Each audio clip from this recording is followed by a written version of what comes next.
This is the Horse Radio Network. This is episode 708 of Horse Tip Daily.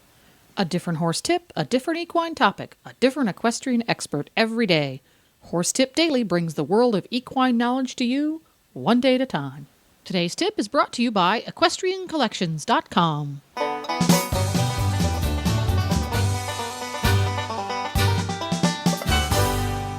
Hi, Coach Jen here, and thanks for tuning in to Horse Tip Daily. Today's tip is an excerpt from the Dressage Radio Show, episode number 178. Beth Haste joins hosts Reese and Phillip to talk about different snaffle bits and their functions. But before we get to our tip, let's hear from Equestrian Collections. Hi, Glenn here from the Horse Radio Network, and I'm with Debbie from Equestrian Collections. How are you, Debbie? Hi, Glenn. I'm just great. And this week I wanted to feature something that we have on our website, www.equestriancollections.com. You know, a lot of people say, are you only online? Well, you know what? We have taken care of that for you. We are online, but we're also catalogs online. If you go to our website and at the very top of the page, of the home page, you will see a little box that says catalogs. You click on that, and all the catalogs from our different vendors come up. All you have to do is click on any one of them, and it opens up just like a book.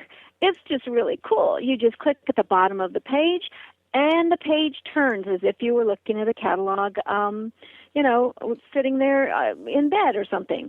But the best part of this kind of catalog is if you click on it, and we have this item available, all you have to do is click on it. It takes you right over so you can order it right there. So it's very convenient, and you can look at all the different things and just spend all day doing that if you'd like, because we've got plenty of them. I do really like the fact that you're looking at the manufacturer's catalog, and if you guys have it, you can just click on it. It takes you to the order page. If you don't have it, it just pops up with a little thing that says item not available, so you know exactly what you can get and what you can't get. That's exactly right, and that's such a help, too, because, you know, if we can't get it, then you can't get it. So here we go. You'll know right away if you can get it from us. Very good. That's go to EquestrianCollections.com, the catalogs tab at the top of the page at EquestrianCollections.com. This product highlight was produced by the Horse Radio Network. Listen to all of our shows at HorseRadioNetwork.com. Beth, welcome to the show. Thanks for coming on tonight. Well, thank you for having me, Reese. So, Beth, you are going to talk to us today and help us break down bitting. We're doing a series. So we're starting to talk today about the snaffle bit. So can you just get started on talking about snaffles and how do we distinguish for our horses? You bet. You can never look at a bit as just one single entity. You need to divide the bit into two pieces. The first piece being the cheek piece, because the cheek piece will change things that the mouthpiece does. So when you look at a bit, you have to divide it into two places. So, for example, the egg butt and the D-ring and the full cheek and the boucher are all what they considered a fixed cheek bit. And then you have, in a class of its own, is a loose ring. And when you look at these bits, you have to think of it in two different ways. One, there's a grammar school bit, and there's a high school bit, just like in school. And your grammar school bits are going to be the fixed cheek bits. So the D-ring, the egg butt, the full cheek, and the boucher. And these will lessen the information that goes down to the mouthpiece. And then on the other hand, you've got the loose ring, which is considered a high school bit, because every movement of the hand vibrates down to the horse's mouth, which is why it's a high school dressage bit, because we want to have all this finesse. And then after you divide what appears to be a fixed cheek or a loose ring, then you can look at the mouthpiece, and then that's a separate piece altogether. And in a snaffle, you can have a couple of different bits. You can have a two-piece snaffle, which just breaks in the middle, or you can have a three-piece snaffle, which has a small piece in the middle and two equal parts coming to that. And then there's different, there's twisted snaffles, but they're still only broken in two pieces. So most snaffles are only broken into one, two pieces or three pieces. So if this kind of helps you to look at something and to how to think about it, do you have any questions on that? No, I think that's pretty straightforward, Beth. I'm just wondering maybe if we talk about kind of the differences even in, like a full cheek versus the bow curve bit. Absolutely. We're going to get into that but a little bit. It'd be great. People to kind of, we just want to break it up into 2 or 3 portions so people can kind of think of it that way. So then when we talk about each individual one, we kind of have a better way to look at it. So if you, if you wanted to start a young horse, if it's absolutely at the beginning, you may want to use a full cheek snaffle. Number one, it won't put so much information down to the horse's mouth because it might confuse him. And then the other thing is the full cheek will actually aid in direction for a direct rein. And that really helps a real beginning horse. And then I think that as the horse gets steadier in the bridle, then you can switch him over either to a D-ring, an egg butt, or a loose ring. But in the beginning, it really helps him with the direction. So, Beth, tell us about the D-ring. I don't typically use D-rings very often. When would you use a D-ring, and what does a D-ring do? A D-ring, again, works like a fixed cheek bit.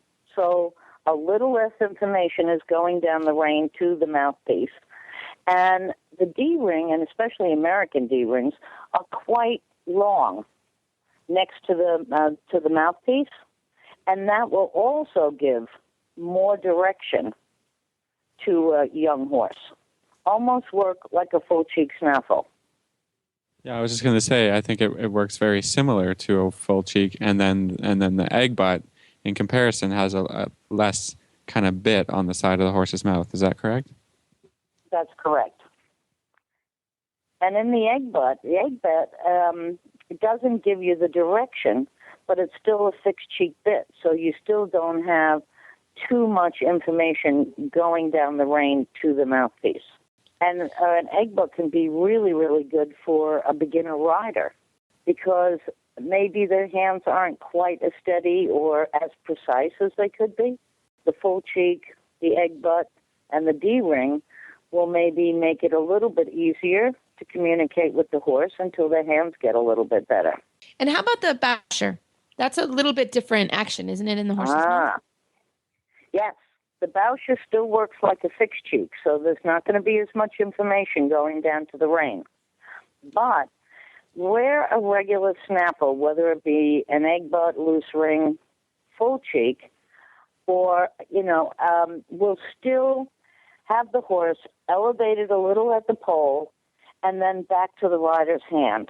Where the bowsher differs is that it actually gets the horse to stretch a little bit more over the top line and lower the pole and then back to the hand. So for horses who carry themselves unnecessarily high, certain breeds do that. If the horse is not quite stretching from his hind end over his top line, that might give him a little bit better idea and also lower that pole. And what bit do you maybe would recommend for a horse with what I would describe as a strong mouth, or a really kind of steady, a horse that likes to pull the bit? There's two different things. They can either be strong, which they just don't quite understand the connection yet, or they're not coming enough from behind. And I don't know that a bit is going to help that. I mean, if we're talking about dressage, we're talking about what's legal and what's not legal. So there isn't an awful lot that's maybe a little stronger that would be good for a strong horse in dressage. But if you were jumping or doing a lot of other disciplines, they have a lot more option in their bit choices to give a little bit stronger bit. Like a Dr. Bristol might be a little bit stronger bit if the horse was a little strong in the hand. But if the horse pulls that's a whole different ballgame. And there is a wonderful snaffle out there to help the horse not pull. And when you have a pulling situation, sometimes you have a rider that may be a little inexperienced, that when the horse pulls, they pull back, and then it becomes a little bit of a syndrome. It's like who crossed what chicken, did the chicken or the egg cross the road first? I mean, you have to look at it as who started pulling. And if you've got a situation like that, there is a wonderful bit called the Wilson Snaffle. And that has 2 rings on each side, and 2 of the rings float to the middle of the bit. And you can attach that floating ring to the cheek piece on either side, and then the regular snaffle ring you attach to the rein. And what you have to do is get the rider to ride in a fixed hand position and not pull no matter what. And then when the horse pulls, those little sliding rings just put a little pressure on either side of the mouth. And when they're not pulling, it gives them a reward. And in no way is this harsh at all. It's just a little pressure. But they learn really quickly not to pull. And then the rider, of course, is fixing the hands, so they're not pulling and contributing to the situation. So, Beth, you briefly touched on legal versus not legal, and that we don't have a lot of choices in the U.S. and in Canada for bits that we can go to. Where's a great place or a resource to find out if the bit you're using is legal or not legal? Well, I think that the USEF website is always a great place to go to, because that will list out what bits are legal in each of the USEF sports. Great. Yeah, I mean, I mean, for sure, it's all about the training, but I think it was a great point that Beth made about riders that don't have maybe super educated hands, and maybe some sources to help that with a little bit different bit changes. I've used that a little bit, depending on the horse and the situation. But, just use it for a week or 2 weeks and then go right back to the snaffle, just to show the rider sometimes, how things should work and how to use the hands really correctly. Well, there you go. If you enjoyed Reese and Phillip chatting with Beth, and who wouldn't, you can tune in every week at dressageradio.com. You can also find more tips about tack on horsetipdaily.com. Just go to the topics drop-down menu on the left. Don't forget to support our sponsors here on Horse Tip Daily, because they make these podcasts possible. Today's podcast has been brought to you by EquestrianCollections.com.